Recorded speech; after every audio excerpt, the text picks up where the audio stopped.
Hello et bienvenue sur la chaîne YouTube Mathpout. Si tu es nouveau ou nouvelle sur la chaîne, n'hésite pas à t'abonner et à activer la cloche de notification. Alors, aujourd'hui, nous allons étudier la fonction f de x égale à x ln de x moins 2x plus 1. Alors, dans un premier cas, on va déterminer le domaine de définition de la fonction f et par la suite calculer les limites aux bornes du domaine de définition. Alors, voilà, on a f de x qui est égal à ln de x. F de x existe si et seulement si x est strictement supérieur à 0. Donc, df égale à 0 ou v à plus l'infini. Il faut calculer les limites de f aux bornes de son ensemble de définition. Donc, la limite de f de x quand x tend vers 0, c'est qui est égal à la limite de x ln de x moins 2x plus 1 quand x tend vers 0. C'est qui est égal. Alors, la limite de x ln de x est égale à 0. C'est une limite usuelle qui est donnée par ça. Donc, on aura 0. La limite de moins 2x quand x tend vers 0 est égale à 0, plus 0 et plus 1. Donc, on trouve la limite qui est égale à 1. C'est-à-dire la limite de f de x quand x tend vers 0 est égale à 1. On passe dans le second cas où on calcule la limite de f de x quand x tend vers plus l'infini. C'est qui est égal à la limite de x.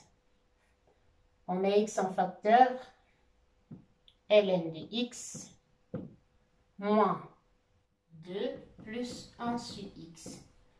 Ok, voici la fonction f de x qu'on a mis x en facteur quand x tend vers plus l'infini. C'est qui est égal à... Alors, comment est-ce qu'on calcule cette limite? Ça, c'est ln de x.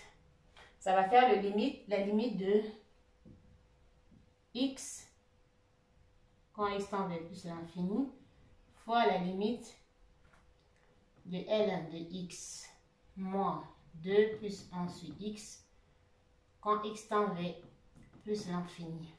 Alors, c'est quoi cette limite? Limite de x donnera plus l'infini, là, et la limite de ln de x donne, quand x tend vers plus l'infini, donnera plus l'infini. Et là, on a limite de 1 sur x quand x tend vers plus l'infini qui donne 0. Et limite fois x, c'est ce qui nous donne 1 plus l'infini. Donc, la limite de f de x quand x tend vers plus l'infini.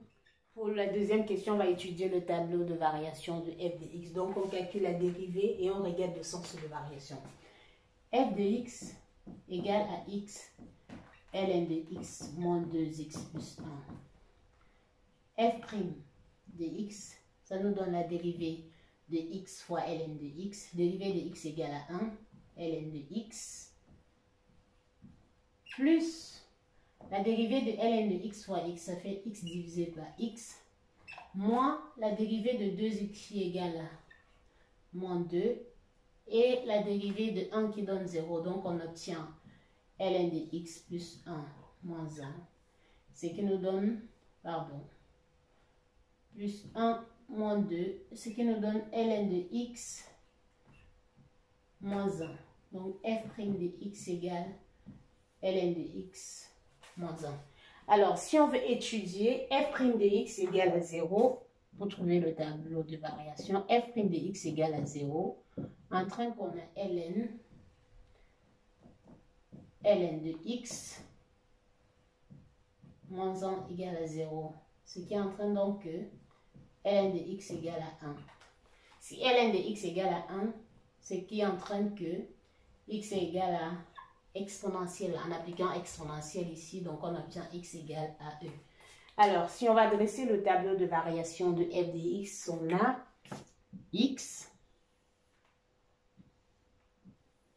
Et là, on a f' de x. Et ici, on a f de x. F' de x annule en e, donc on met e là.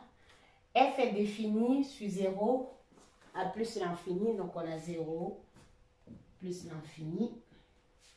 La limite de f de x quand x tend vers 0, pardon, il y a E qui annule f de x et vu que le signe qui est là est positif, on obtient moins et plus.